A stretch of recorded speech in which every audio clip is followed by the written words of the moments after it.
Assalamualaikum warahmatullahi wabarakatuh. Salam sejahtera untuk kita semua. Om Swastiastu, Namo Buddhaya, salam kebajikan, Shalom Rahayu.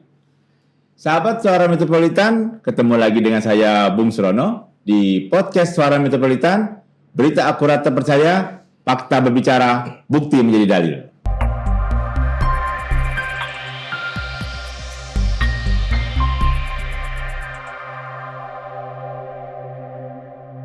Baik, sahabat Suara Metropolitan, hari ini tanggal 28 November itu sudah resmi dibuka masa kampanye terbuka. Dan podcast Suara Metropolitan sudah membuka ruang, yaitu namanya Suara Caleg, dengan tagline, Caleg berbicara, rakyat menyimak, rakyat memilih. Dan kami kedatangan langsung saat ini orang yang sudah menjadi anggota DPRD Sumsel dan akan maju lagi, dan kita doakan juga semoga cita-cita beliau tercapai dan benar-benar untuk memajukan masyarakat Sumsel. Kita sapa langsung, saya manggilnya kakak ya, Kak Haji Novianto, Sarjana Sosial, Magister Manajemen. Iya. Assalamualaikum Kak. Waalaikumsalam. Waalaikumsalam warahmatullahi wabarakatuh. Ini kalau dilihat dari jabatannya, kami saya bingung ini, harus mencantumkan yang mana ini Kak ya. Yang pertama sebagai anggota Komisi 4 DPRD Sumsel. Ya. Ini bidangnya apa saja Kak yang diurus?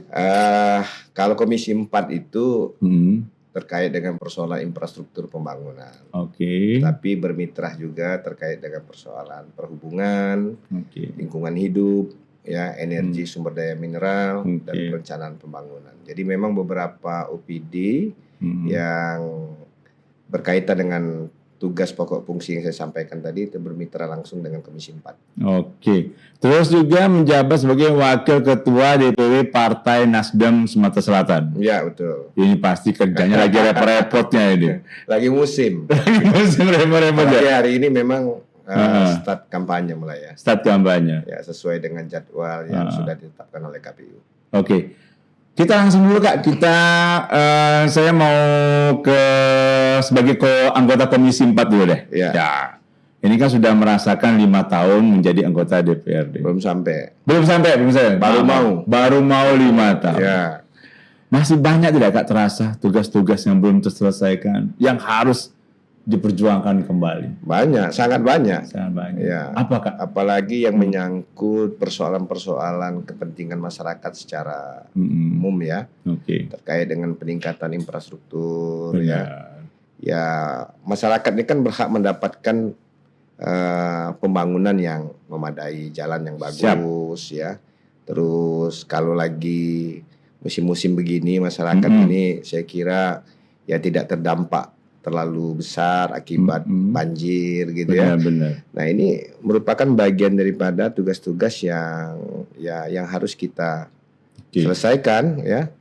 DPR barangkali ya punya tugas untuk menyampaikan aspirasi masyarakat ini kepada pemerintah gitu ya, terkait dengan permasalahan-permasalahan yang saya sampaikan tadi. Saya masih ingat Kak, salah satu tindakan Kakak yang cukup berani ketika saya tidak akan nyebutkan nama PT-nya, tapi memanggil salah satu kontraktor jalan tol ketika ada masyarakat mengadukan jalannya tidak baik. Itu bagaimana? Kenapa harus sampai dipanggil dan diberikan arahan gitu? Iya, jadi kan begini, banyak sekali keluhan-keluhan masyarakat yang disampaikan kepada kami, baik secara formal, ya mereka datang ke DPR, maupun secara informal, mereka telepon, WA, ya terkait dengan kelayakan, ya. Kelayakan dan apa ya? Kondisi objektif terkait dengan jalan tol. Tol. Utamanya ruas Palembang menuju ke Lampung ya. Dengan kondisi yang ya tidak memadai ya. Tidak memadai, tidak sesuai dan tidak bisa dinikmati oleh masyarakat secara baik. Kenapa harus dinikmati? Apakah karena memang apakah karena masyarakat membayar itu kayak? Iya. Kan kalau kita bicara pengguna jalan tol itu kan berbayar. Benar.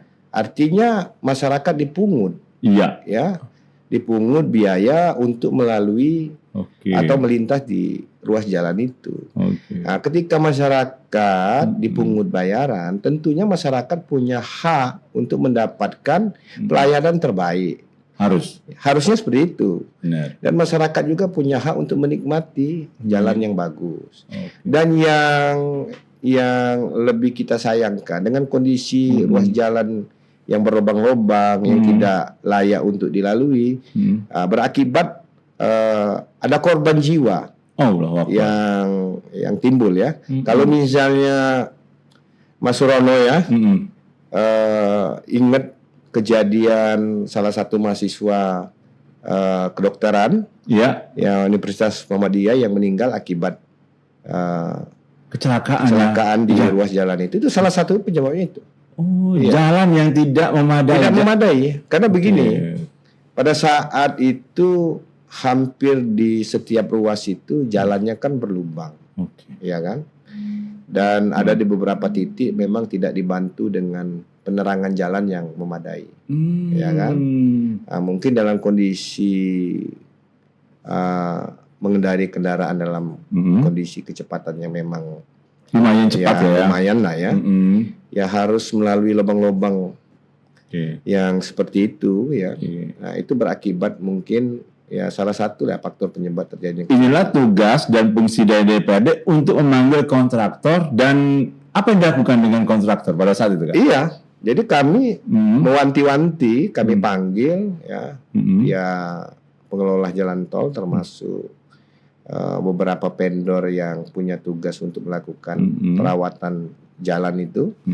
Bagaimana ini? Kalau misalnya kondisi jalan tol ini seperti ini terus, ya tidak tertutup kemungkinan akan menambah jumlah korban. Benar kan? Nah, kewajiban kita untuk mengantisipasi itu. Itu yang kami sampaikan, dan alhamdulillah beberapa kali kami ketemu dengan pihak pengelola Waskita Road ya, termasuk juga Waskita Karya di Jakarta. Ya, mereka memberikan apresiasi yang tinggi kepada DPRD provinsi, utamanya Komisi 4. Dan mereka secara langsung secara langsung mereka berupaya untuk segera memperbaiki sesuai dengan permintaan yang kami sampaikan untuk menghindari hal-hal yang seperti itu. Jadi langsung ada tindakan langsung dari pihak yang dipanggil. Baik sahabat suara mitra pemerintahan, berarti ini adalah salah satu bentuk bukti kerja nyata dari Kak Novianto dalam hal sebagai melaksanakan tugasnya sebagai anggota DPRD Sumsel. Dan itu sebagian kecil guys ya. Karena saya mendengar juga kakak ini saya baru tahu ketika kita briefing tadi. Flyover Angkatan 66. Iya. Gimana itu ceritanya tuh, Kak? Flyover Angkatan 66 itu, Kak? Jadi flyover itu kan sebetulnya menjadi salah satu proyek strategis pemerintah. Iya. Dan salah satu proyek untuk untuk kepentingan masyarakat Kota Palembang. Benar. Banyak hal yang bisa kita nikmati dari proses pembangunan flyover itu.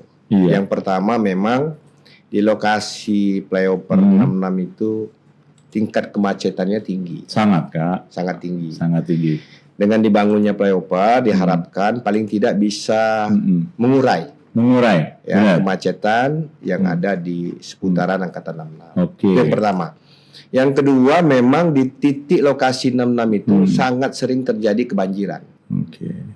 Nah, dengan dibangunnya flyover 66 itu ya tentunya dengan perhitungan-perhitungan secara teknis bisa mengendalikan banjir di wilayah itu. Kalau kita lihat sekarang, walaupun mungkin proses pembangunannya belum rampung 100%, apa yang saya sampaikan tadi sudah mulai setidaknya tidak beralih dan ke daerah lain kayak itu. Dan saat ini juga kayaknya memang pembangunannya berjalan dengan kontinuitas yang sangat baik lah. Dan masyarakat berharap sangat banyak itu segera terrealisasikan lah. Pembangunan proyek itu kan sebetulnya kita dorong terus, gitu kan? Kita dorong terus untuk dapat artinya segera terlaksana dan segera diselesaikan. Memang ada cerita menarik terkait dengan proses pembangunan flyover itu.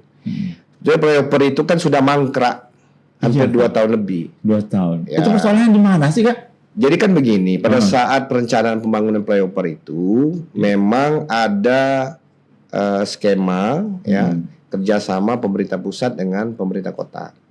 Jadi pembangunan fisik flyover itu 100% menjadi tanggung jawab pemerintah pusat melalui Kementerian PUPR yang dikelola oleh Balai Besar Jalan. Oke. Ya.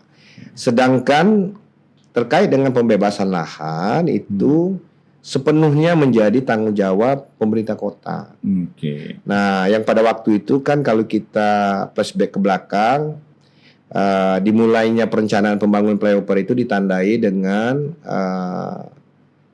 perobohan kantor camat Kemuning. Ya, di sebelah BPT itu. Tapi dalam perjalanannya setelah ditandai dengan perobohan kantor kecamatan Kemuning itu, ya, proses penggantian ganti ruginya itu tidak berjalan. Ya, tidak berjalan sehingga proyek itu tidak bisa dilaksanakan sesuai dengan jadwal yang sudah ada gitu. 2 tahun itu. 2 tahun. Kira-kira seperti itu kan.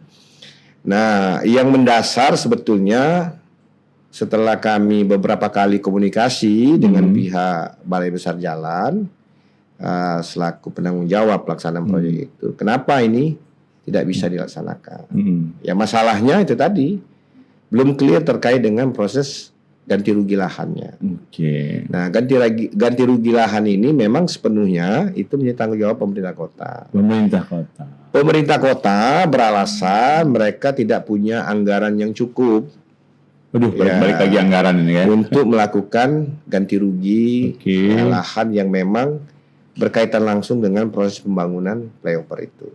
Kira-kira seperti itu. Sehingga itu berakibat hampir 2 tahun lebih tidak bisa dijalankan. Terus Komisi 4 turun tangan untuk menyelesaikan hal itu memang kewajiban atau inisiatif sendiri atau gimana juga? Ya, sebetulnya kan kewajiban ya. Kewajiban ya. Kita sebagai wakil rakyat itu kewajiban. Hal-hal yang menyangkut untuk kepentingan masyarakat luas, masyarakat umum, ya, baik diminta atau tidak minta, ya kami punya kewajiban untuk menyuarakan itu. Apalagi flyover itu masuk di dalam daerah pemilihan saya. Daerah pemilihan saya ini kan daerah Kota Palembang ya, Palembang 2 gitu. Palembang 2. Ya, salah satunya ya yang berlokasi di flyover itu. Nah, sahabat-sahabat metropolitan yang tinggal di daerah Angkatan 66 Sektif harus berterima kasih kepada Kak Adi Novianto karena inisiatif beliau dan kayaknya tidak lama lagi selesai deh, Kak. Mudah-mudahan. Ada target itu? Kalau kemarin kan kita selalu kawal nih proses pengerjaan flyover itu. Beberapa kali kami panggil pihak yang terkait baik pelaksana maupun dari pihak PUPR ya, dalam hal ini Balai Besar Jalan terkait dengan progres pembangunannya. Karena memang progres pembangunan ini ya sangat diharapkan oleh masyarakat supaya ini bisa dapat segera diselesaikan. Nah, berdasarkan informasi yang disampaikan kepada kami dan kita lihat kondisi yang ada di lapangan, saya kira tidak akan terlalu lama lagi. Ya, mungkin perkiraan di sekitaran bulan April, bulan Maret sudah rampung 100%. Bisa diyakinkan tidak Kak ke masyarakat di sekitar situ ya? Ini kan karena ada PKK. Iya. Ketika nanti jembatan itu jadi, banjir berkurang deh. Ya, sekarang kan sudah bisa kita nikmati kan? Alhamdulillah benar. Karena pekerjaan utamanya sudah selesai. Nah, kalau misalnya masyarakat di seputaran wilayah itu atau juga masyarakat yang memang melintas di wilayah itu, sekarang kan lagi musim banjir ini. Iya, benar. Ya kan? Sudah bisa dilihat. Apakah masih sama dengan pada saat sebelum dibangun flyover atau sudah berbeda? Nah, sepanjang yang kami lihat, kami pahami karena beberapa kali kita ke lapangan melihat kondisi langsung, kan sekarang sudah dibuat parit besar. Benar. Di sepanjangan jalan itu ya, yang menuju kepada kanal di sebelah kantor PBK itu. Ya. di Rawasari itu ya. Rawasari. Ah. Rawasari. Dan sekarang itu sudah jalan. Ya kan? Jadi air yang biasa tergenang di Air Sukamto itu sudah bisa dialirkan ke kanal itu. Kalau sekarang kan sudah kelihatannya aman, bersih. Nah, tinggal lagi tugas pemerintah ke depannya bagaimana melakukan normalisasi kanal itu. Supaya tidak terjadi penghambatan proses mengalirnya air dari Air Sukamto itu menuju kanal itu. Ini tugas pemerintah mana nih? Kota atau provinsi? Ya, kalau bicara masalah tugas pokoknya sebetulnya pemerintah kota. Pemerintah kota. Tapi kan kalau kita bicara masalah banjir ini kan tidak bisa penyelesaiannya itu sepotong-sepotong. Dibebankan kepada pemerintah kota saja. Menjadi tanggung jawab juga pemerintah provinsi, bahkan pemerintah pusat. Ya kan? Karena memang penanganan persoalan banjir yang kompleks, yang jadi momok masyarakat Palembang ini, ya harus terintegrasi. Benar. Nggak bisa. Karena ini menyangkut pembiayaan, menyangkut perencanaan pembangunan, dan lain sebagainya. Aduh, kalau ngobrol kayak gini dengan punya konsep yang sangat kuat dengan Kak Novianto nih, coba-cobalah Kak, nyalonnya jangan hanya DPRD Sumsel ke wali kota atau wakil wali kota. Amin. Tapi kami siap mendukung Kak, kalau memang ada niatan seperti itu. Karena hal-hal yang banjir, pembangunan jalan kan jadi permasalahan intens yang selalu dibicarakan di kota Palembang. Kak, saya izin sekarang masuk ke dalam masa kampanye nih. Masa kampanye antara Pileg dan Pilpres kan bersamaan nih Kak. Oke. Ada hubungannya tidak Kak terhadap proses dalam berkampanye, atau membuat semakin sulit atau menguntungkan? Iya kan, kalau bicara menguntungkan atau tidak menguntungkan bagi kami yang caleg, bagi Nasdem ini ya, bagi Nasdem ya, dan bagi kami yang memang kader-kader Partai Nasdem, karena pelaksanaan pemilu ini dilakukan secara bersamaan dengan Pilpres, ya sangat menguntungkan. Kenapa Kak? Ya, karena Nasdem di 2024 ini berbeda dengan Nasdem di tahun 2019. Berbedanya di mana? 2019 walaupun Nasdem punya dukungan terhadap Pilpres, tetapi tidak seperti sekarang. Sekarang Nasdem punya Pak Anies benar. Sebagai brand ambasadornya Partai Nasdem ikut dalam kontestasi Pilpres ini dengan Pak Caimin Nah, ini sangat menguntungkan bagi Partai Nasdem dan kader-kader Partai Nasdem yang ditugaskan untuk bertarung di pemilu 2024 ini. Kalau dulu kan Nasdem 2019 itu punya dukungan. Benar, tapi bukan pendukung utama. Tapi bukan pendukung utama karena Pak Jokowi itu di branding itu punya PDIP. Benar. Gitu kan? Nah, kalau sekarang kan berbeda. Jelas Kak. Kalau kita bicara Pak Anies Baswedan, pasti orang bicaranya Partai Nasdem. Walaupun dukungan ada juga dari partai yang lain yang tanpa tetapi kan tapi barangkali yang lebih dominan kalau kita bicara Pak Anies Baswedan, pasti orang melekatnya pasti ke bisa-bisa nanti ketika di bilik pemilih nanti milih Pak Anies, pilih Nasdem juga, kemungkinan seperti itu karena ada partai pendukung pertama kali yang mengusung Pak Anies makanya saya bilang tadi benar. Pasti ada peningkatan elektoral. Bagi partai dan bagi caleg-caleg dari Partai Nasdem. Walaupun juga ada sebagian kecil mungkin ke partai-partai yang lain. Nah Kak, kemarin kan di 2019 berhasil nih terpilih menjadi anggota DPRD Sumsel di proses pemilihan legislatif.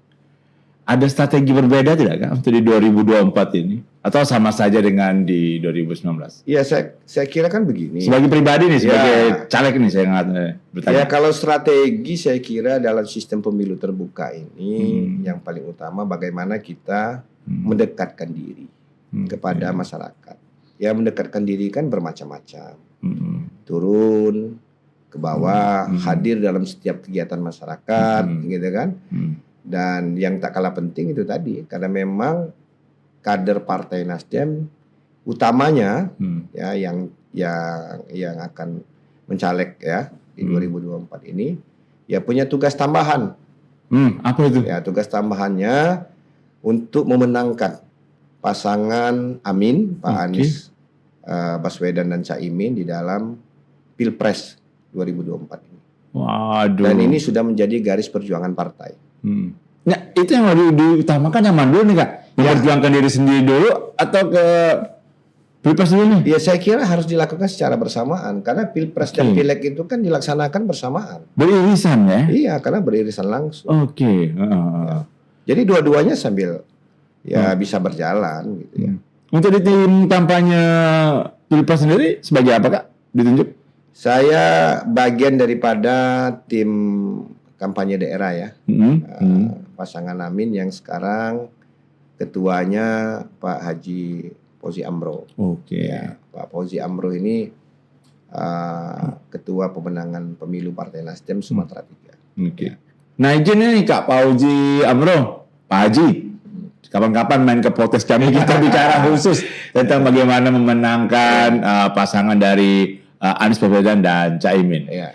Kak Novianto, kalau kakak mencorot ini Kak, persaingan saat ini antar caleg itu semakin ketat, semakin persaingannya bakal jauh berbeda dengan 2019 atau sama saja lah Kak?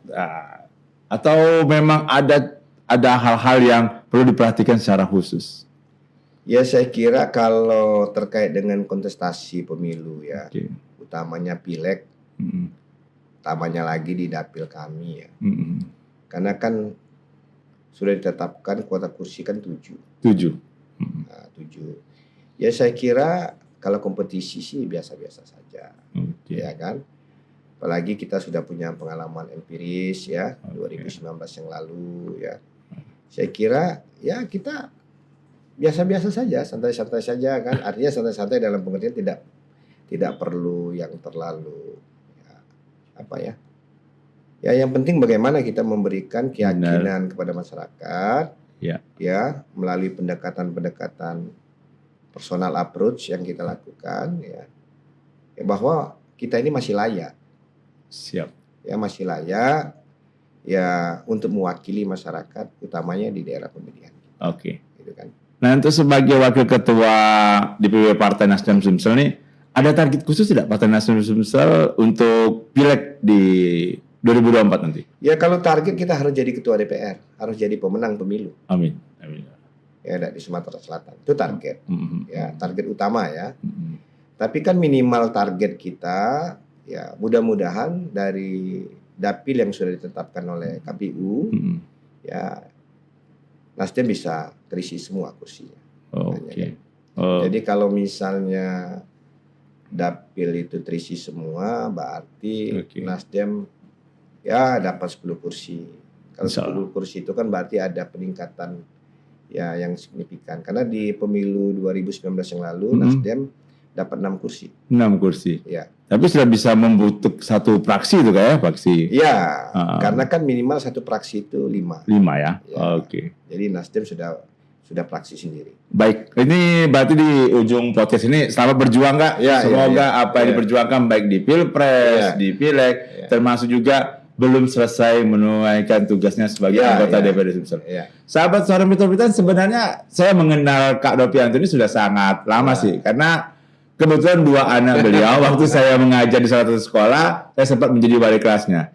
Salamkan saya untuk ke Dino dan Donald. Semoga sukses tuh. Amin. Dino tuh kayaknya hobinya teknik, kayaknya mau ke ITS katanya kayak. Rencananya begitu. Amin. Kak, sebagai closing statement, saya minta Kakak untuk memberikan semacam arahan lah kepada pemilih pemula. Ini yang pemuda yang saat ini akan punya hak pilih di 2004. Bagaimana menjadi pemilih yang cerdas terhadap calon-calon yang ditawarkan oleh beberapa partai. Silakan ya. Jadi begini, pemilu ini kan siklus 5 tahunan, ya kan? Ya pertama kita harus menjadi pemilih yang cerdas. Maksudnya pemilih yang cerdas itu kita memilih orang-orang yang memang kita anggap ya punya kemampuan untuk menjadi jembatan kepentingan kita. Nah, saya kira kan gampang ya untuk melihat, memilih orang-orang yang saya sampaikan tadi, orang yang punya kemampuan untuk menjadi jembatan kepentingan kita. Siap. Ya kan? Artinya kepentingan kita bukan personal, kepentingan orang banyak, kepentingan masyarakat luas. Saya kira ada rekam jejak, ya. Apalagi yang sudah duduk gitu ya. Nah, kalau sudah duduk itu kan sebetulnya kan gampang. Ya, artinya bisa diukur dari kinerja gitu ya, yang selama ini sudah dilakukan selama duduk sebagai anggota DPR gitu ya. Jadi rekam jejak ini bisa jadi katakanlah standar ukuran ya. Ya untuk para pemilih pemula ini menjadi pemilih yang cerdas sehingga pada saat pemilu 14 Februari nanti kita memang memilih orang-orang yang betul-betul tepat gitu ya, untuk menjadi wakil kita dari semua tingkatan, baik tingkat DPR RI, tingkat provinsi maupun tingkat kabupaten kota ya. Saya kira itu benarnya. Jadi rekam jejak itu yang paling penting yang harus kita lihat, kinerja selama duduk sebagai anggota DPRD. Apa yang sudah dilakukan gitu ya. Sudah itu bagaimana gambaran-gambaran ya terkait dengan kerja seorang anggota dewan selama ini. Baik, ini sangat menarik sekali. Sebelum saya tutup, satu pesan dari Kak Novianto, ayo menjadi pemilih yang cerdas dengan mencari rekam jejak dari terutama yang pernah menjadi anggota dewan dan mencalonkan diri lagi. Karena jejak digital banyak, rekam jejak banyak, dan kita harus profesional, kita harus mengikuti rekam jejak dari kinerja orang-orang yang ada di DPRD Sumsel. Apalagi kan gampang sekarang, Pak Mas Rono, ya kan? Kan ada Google sekarang kan? Tinggal klik aja. Muncul lah itu. Apa yang dilakukan? Apa yang dilakukan selama duduk sebagai anggota DPR. Apa yang sudah diperjuangkan. Semuanya kelihatan kok. Siap. Ya. Oke Kak, yang pastinya selamat berjuang. Semoga tercapai apa yang dicita-citakan. Dan mohon Kak, terus bangun Sumatera Selatan dengan tugas, dengan jabatan, dengan hak yang diberikan kepada Kakak. Kami sangat berharap banyak terhadap perjuangan dari Kakak. Terima kasih ini Pak Surono sudah diundang ke sini ya. Mohon doanya. Amin ya Allah. Dan mudah-mudahan kita bisa terus membangun silaturahmi. Kayaknya ini bukan obrolan yang pertama nih Kak, bakal ada obrolan lanjutan karena banyak hal yang akan kita bahas. Termasuk mohon diundang teman-temannya untuk datang ke sini. Boleh, siap. Biar kita sama-sama mensosialisasikan apa yang baik untuk masyarakat Sumatera Selatan. Baik sahabat Suara Metropolitan.